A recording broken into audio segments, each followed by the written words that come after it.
So runs the ancient pagan myth as it has come down to us in the simple speech of the 19th century peasant cottage.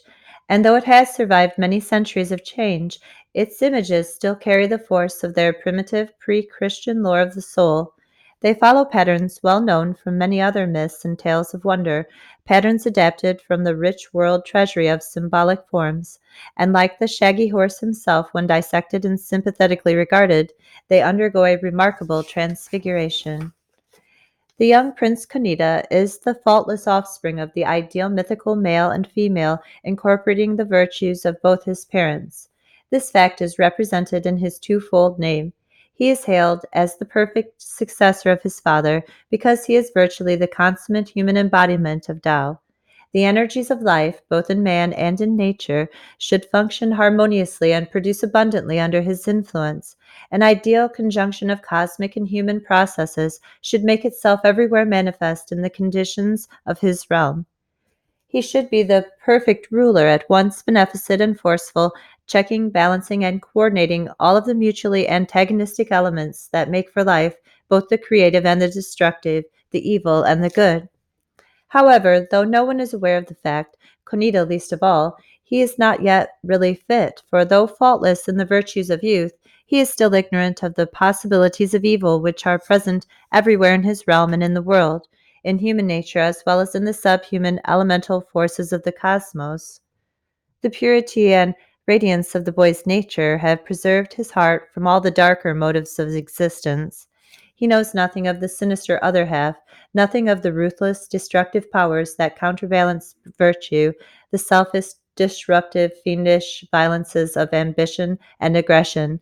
These, under his benign rule, would have emerged to wreck the harmony of the realm.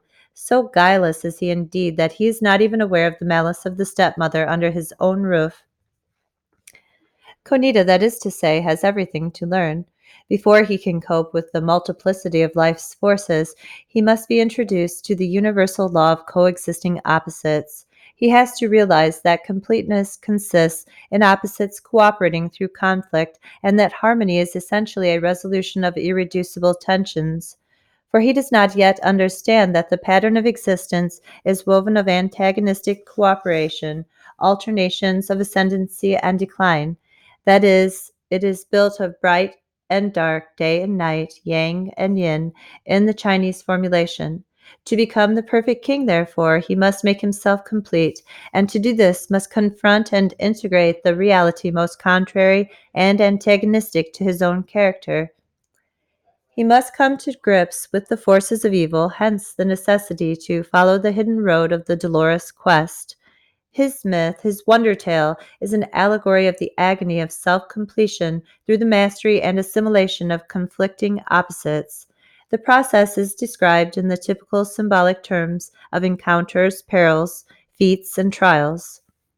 Conn-eda first confronts the contradictory principle in the form of the self will and lust for power of the ruthless stepmother, who drives him out of the realm, that is, out of the kingdom of the living. Her earlier intrigue and calumnies should have warned him, but in his boyish good faith he falls into the trap of the friendly game. Thus, proven incapable of recognizing and matching evil on the plane of human life, he is compelled to face it in the much cruder, undisguised, subhuman form of the destructive elements of nature. This is the sense of his descent into the miraculous lake. There he endures the blind fury of the powers of life in their unpacified, sheerly destructive aspect, the aspect exactly opposite to that of their harmonious cooperation in the terrestrial kingdom of his father, where they were tempered by the magic influence of human virtue. The interaction of the conflicting opposites under the masterly control of the perfect king was not disastrous at all, but wholly creative, manifesting the contrarieties of yang and yin as integrated in the wholeness of the order of Tao. The powers of the infrahuman level are represented by elements of water and fire. These are indispensable and useful when harnessed to human need and subjected to intelligent control, but blind and wrathfully indifferent in and of themselves. Water and fire, mutually antagonistic energies of nature, are both conspicuous for their ambivalent effects. At once life sustaining and destructive, much more obviously so than the two other elements, air and earth. They represent the whole realm and force of the extra-human world and its creating and dissolving at once propitious and disastrous character. They represent the totality of life energy and the whole of the life process, the constant action and interaction of conflicting opposites. Conn-eda then has to make his way through the wrath and dread of water and fire as an initiation into the chaotic inside side of life. Similarly, in the ancient mysteries of Isis and Osiris, the initiate was required to pass through water, had to pass, that is to say, through the threatened experience of death, whence he would emerge reborn as a knower, a comprehender, beyond fear and released from all attachment to perishable ego personality. This is the traditional way of initiation, a way attested abundantly in the mythologies and folk literatures of the world. Conn-eda escapes destruction as much through his own valor and virtue as through the support and advice of miraculous helpers. The deadly powers of the water are represented most appropriately in his story, as quite commonly in mythology, by the gigantic serpents. He propitiates these by executing fearlessly, dexterously, carefully, a ritual of offerings. As sacrificial substitutes for his own flesh and life, he tosses pieces of meat into their jaws. This amounts to a recognition of the reality of the chaotic powers, an acceptance of their divine character as demonic presences entitled to worship. Instead of resisting, fighting, or bolting, the hero affirms. He confronts and deals with their tremendous reality, thus becoming a knower, not shrinking from their fiendishness, but paying due heed to them in their ambivalent nature. For they are merciless, yet susceptible to propitiation, devilish, yet to be understood and treated as divine. Conn-eda is thus outgrowing his innocence.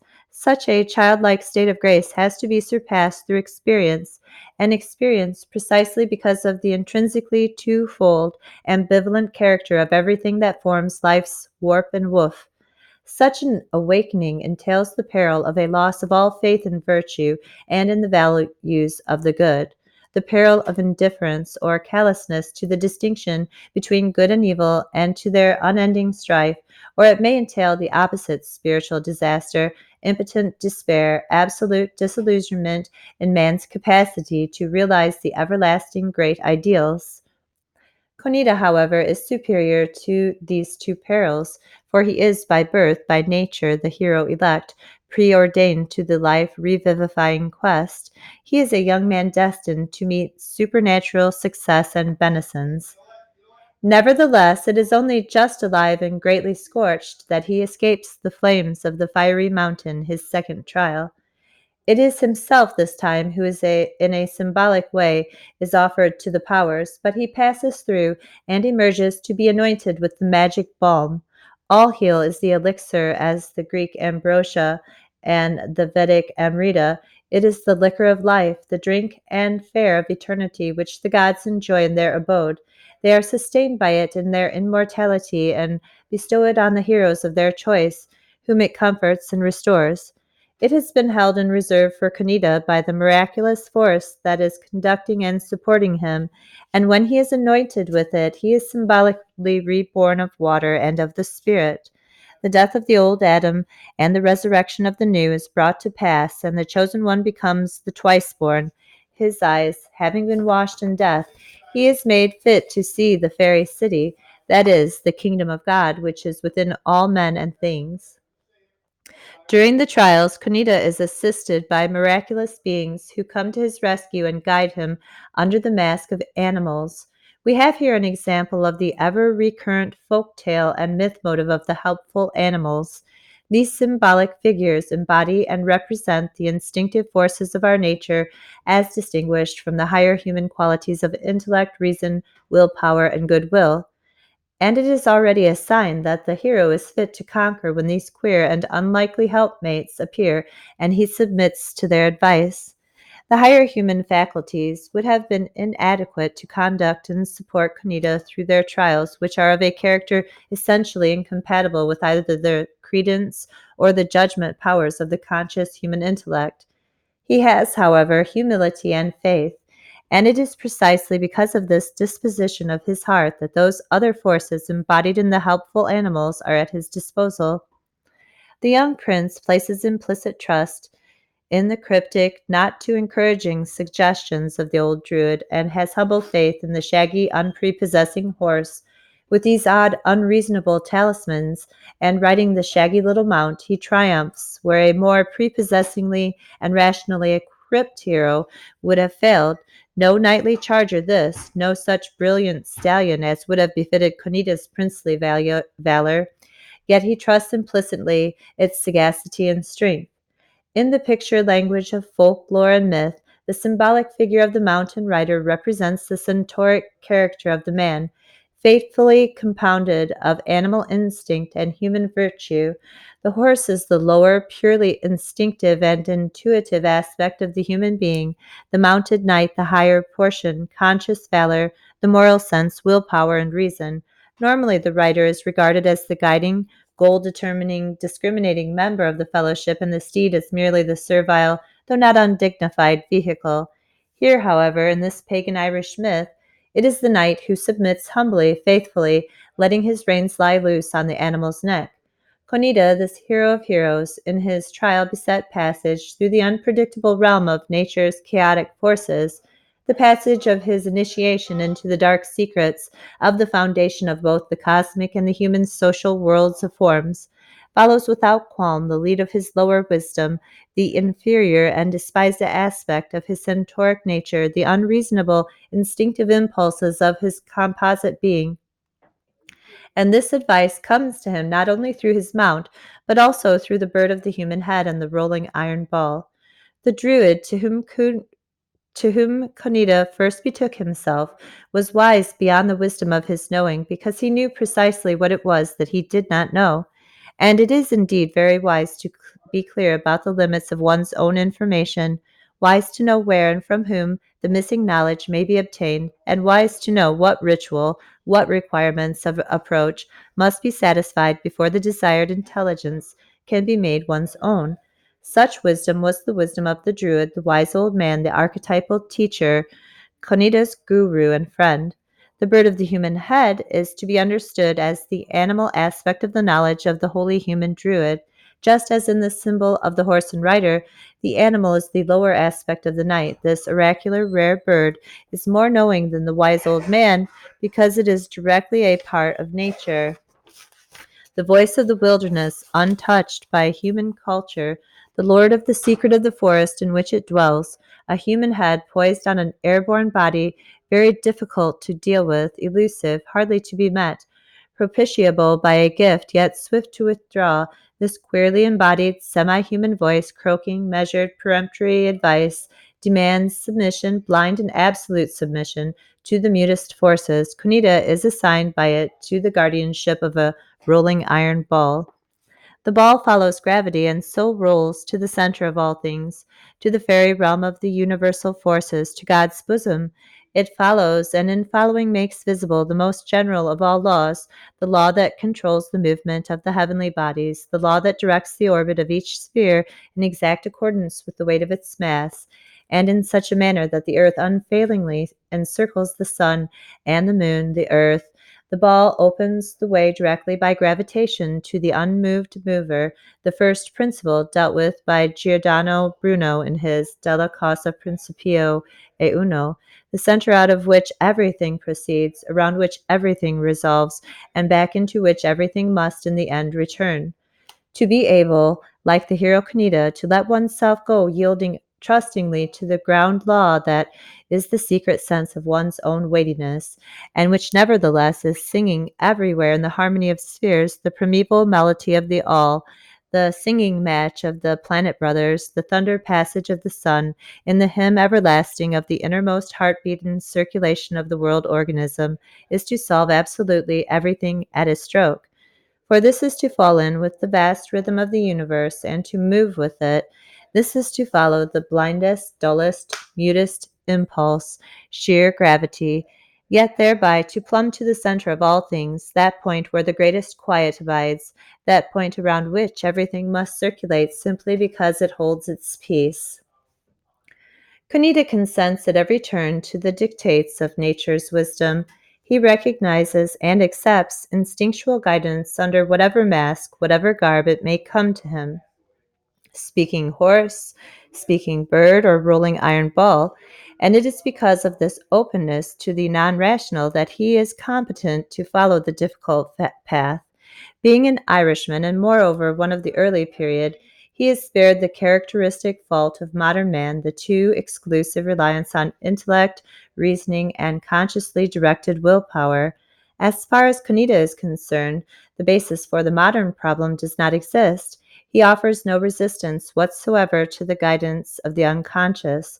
Spontaneously and wholeheartedly, he submits to all the inscrutable commands and outlandish agents that steer him on, but he shrinks from a deed of thanklessness and cruelty.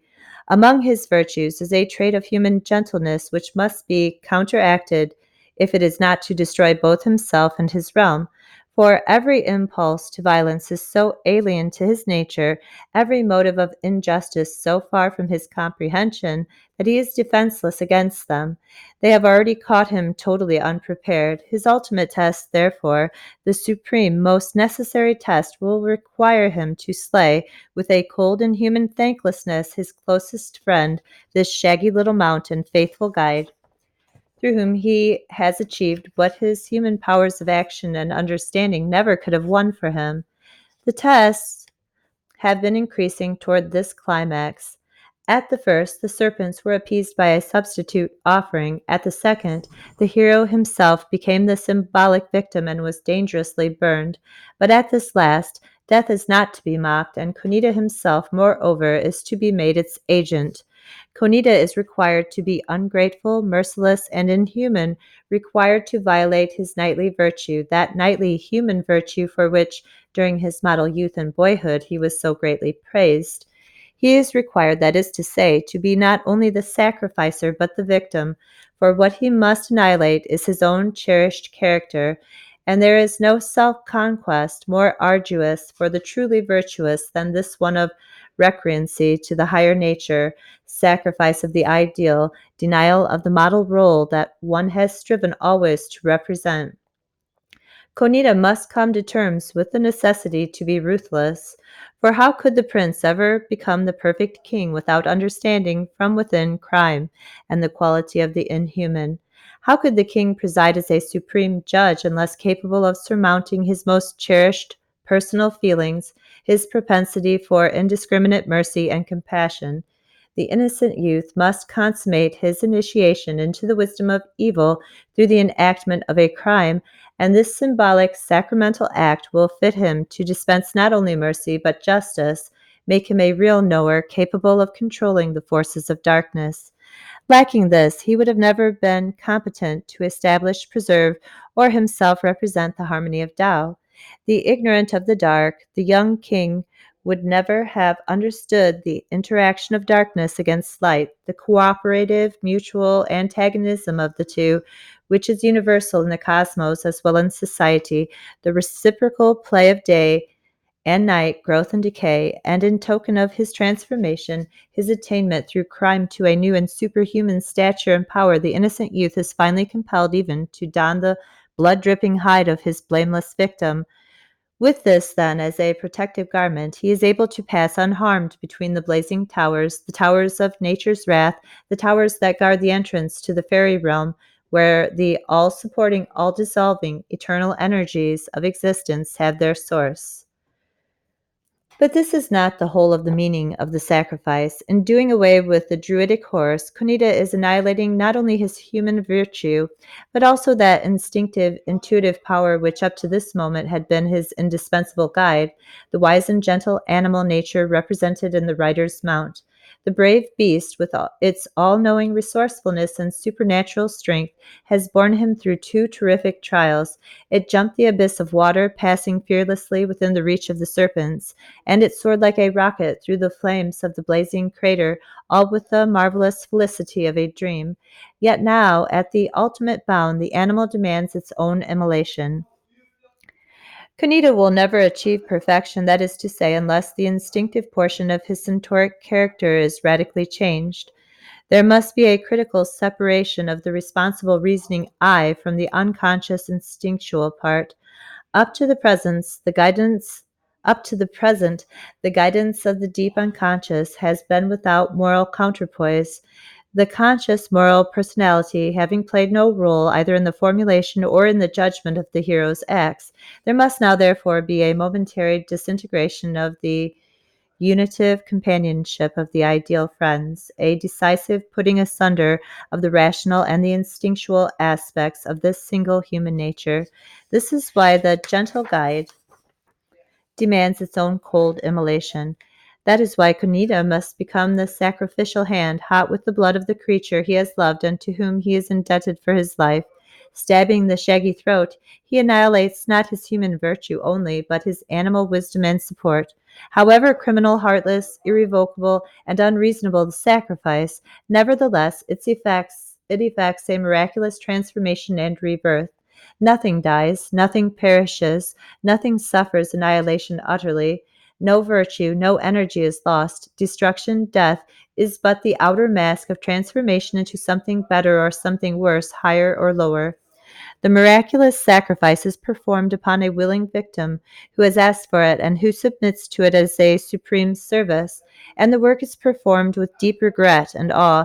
This is the important detail. Though apparently heartless, selfish, and ungrateful, the act is counterbalanced by diametrically opposite compensating deeds and dispositions. Contrition and mercy and the sprinkling of the precious elixir all heal.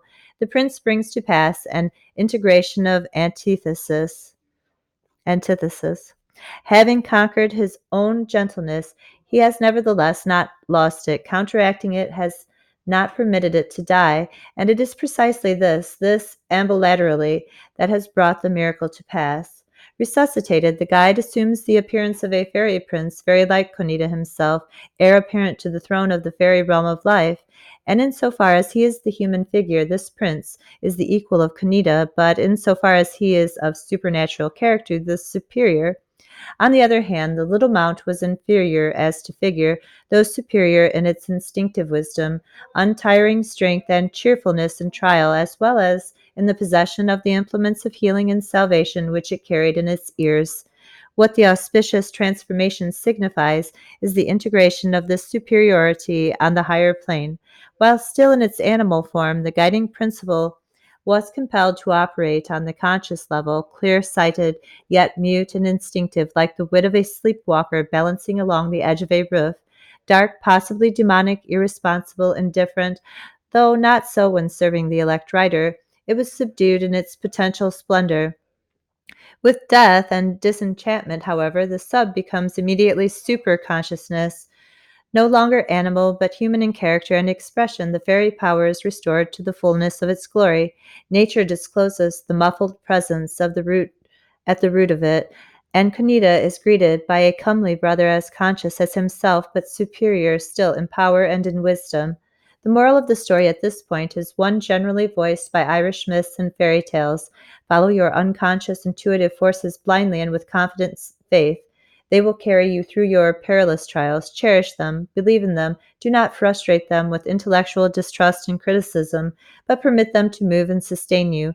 They will bear you through the barriers, across thresholds, and beyond dangers that could not be met with any other guide surpassed on any other mount. And until they ask you of themselves to consummate what will be felt as a painful parting, do not kill them. When the time comes, they will mark the moment and indicate the way. For better than the writer, these mute forces understand that death, the dolorous sundering, is a prelude to rebirth, transmutation, and reunion, and they know when the possibility for the miracle is present.